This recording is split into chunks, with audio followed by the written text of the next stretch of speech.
आप देख रहे हैं महोबा टुडे। भुजा बहादुर फड़कन लगे नाचन लगे मुछ के बाल। जी हाँ, बुंदेलखंड की वीरता को दर्शाता महोबा का आला गायन। और महोबा में कजली महोत्सव की धूम चल रही है। आगाज हो चुका है कजली महोत्सव का। 1182 की इस याद को ताज़ा करने के लिए ऐतिहासिक कजली मेला मनाया जा रहा है और कीरत सागर में लोगों की भीड़ है। हमारे साथ बात करने के लिए मौजूद है इतिहासकार शरद तिवारी दाऊ जी। दाऊ, क्या वजह है आखिरकार एक दिन बाद रक्षाबंधन पर्व मनाते हैं और क्या वीरता है महोबा के आला उदल की?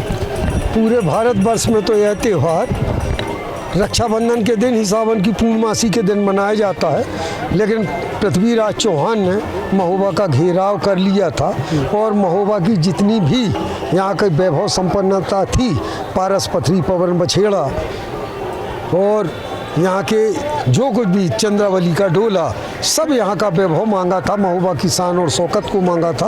8 किले महोबा के मांगे थे, तो उसमें यहाँ की महोबा की महारानी जो थी और चंद्रावली राजकुमारी, उन्होंने पृथ्वीराज को, क्योंकि आला उदल यहाँ नहीं थे, तो बल्कि मल्लाह ने पृथ्वीराज को पत्र भेजा था कि सुन महोबा तुम जानो न सुन ले पृथ्वी चौहान, और तिरियाँ लो लड़ती महोबे की भाला बरछी उठा कृपान, और मार मार और काट काट के कर दे हैं वे लहू लवान, और दिल्ली खबर का पठे हम दे हैं कि डरे भूम पृथ्वी चौहान। पृथ्वीराज तू इस बात को ना भूल कि यहाँ की महिलाएं और समझ जात के खुन खुन कोरी मदनगढ़ ये धनुआ तेली पुछुआ पासी आला उदल भारा बनिया चाचा ताला सैयद, सब लोग यहाँ की सभी जातियाँ, तो सीताराम अनुरागी जितने लोग थे, सब लोगों ने मिलकर युद्ध किया और एक विजय पर्व के रूप में तब से आज तक हम इसको मनाते चले आ रहे हैं। और यहाँ से पृथ्वीराज हार के गया था। यह बात हमको जरूर मानना चाहिए कि पृथ्वीराज वास्तव में कि बड़े, क्योंकि 7 लाख से उन्होंने कहा 7 लाख से चलो पे थोड़ा लेके खोरासान गुजरात और 10 दिशाओं में अब केवल चौहानी ध्वजें फहरात।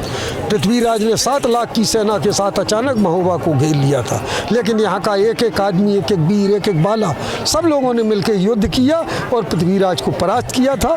और हम लोग जब सावन की पूर्णमासी के दिन रात्रि में युद्ध को जीत पाए, तो सवेरे हम लोगों ने यहाँ से भादों की परमा को जश्न मनाया। तभी से यह भारतवर्ष का सबसे प्राचीन ऐतिहासिक घटनाक्रम से जुड़ा हुआ, और इस समय इसको आप समझ लीजिए कि 843 वर्ष हो गए और तब से इस पर्व को मनाया जाता है। और आला परिषद इसको निरंतर 47 वर्ष आला परिषद को हो गए इस मंच को मनाते हुए इसी बैठक पे। और यहाँ से जब 1060 में आपके कीरत सागर खोद के तैयार 65 तक हो गया था, तो इसमें यहाँ से भी प्रबोध चंद्रोदय नाटक का मंचन किया गया। बहुत सी, बस आपके माध्यम से इतना कहना चाहूँगा कि इस पर्व को, क्योंकि ये भारतवर्ष का आन बान शान का और समस्त जातियों को सांप्रदायिक सौहार्द और सद्भाव का प्रतीक है, इसको बड़े गर्व से मनाया जाना चाहिए। और इसको केंद्र सरकार को, राज्य सरकार को संरक्षित करके स्वयं अपने हाथों में लेके और इसको बढ़ाना चाहिए, न कि इसको बिगाड़ने का कोई प्रयास करें। बिल्कुल, हमारे साथ यश भारती पुरस्कार से सम्मानित आला गायक भी मौजूद हैं। नाचन लगे मुझ के बार जी, इतना मतलब वीरता है इस आला गायन में, और क्या संदेश देना चाहेंगे? आला एक वीर रस काव्य है। 9 रस होते हैं, जिसमें सबसे प्रधान वीर रस होता है। यहाँ की माटी और यहाँ की जलवायु और यहाँ के पानी, यहाँ के पशु पक्षी, पेड़ और पौधे, यहाँ के नर और नारियाँ अपनी आन बान शान पर सदैव कुर्बान होने के लिए तैयार रहे और आज भी हैं। ऐसी ऐसी चीज़ें मांगी पृथ्वीराज ने, मैं आपको बता दूं, कट में लिखो नौलखा हर घोड़ा हर नांगर पन्ना रतन खदान सपरे को कीरत सागर, जैसे उसके बाप का खुदाया हो। पान खाए को महोबा बैठक खजराहे की, बारी गढ़ को किला चौकी जो राहे की, डोला लिखो मलहन दे रान महोबा की पारसमणि, और डोला लिख बेटी चंद्रावल को, और पाती बंद करी पृथ्वीराज संवर्धनी, कर चूरा चटक पिछौरी और जम्बे की लाल कमान। इस तरह के जब उसने मांगे तो यहाँ के हर नायक ने उस समय आला नौज में थे, लेकिन यहाँ के ने और रानी मल्ला ने विद्वत उनको बुलवाया और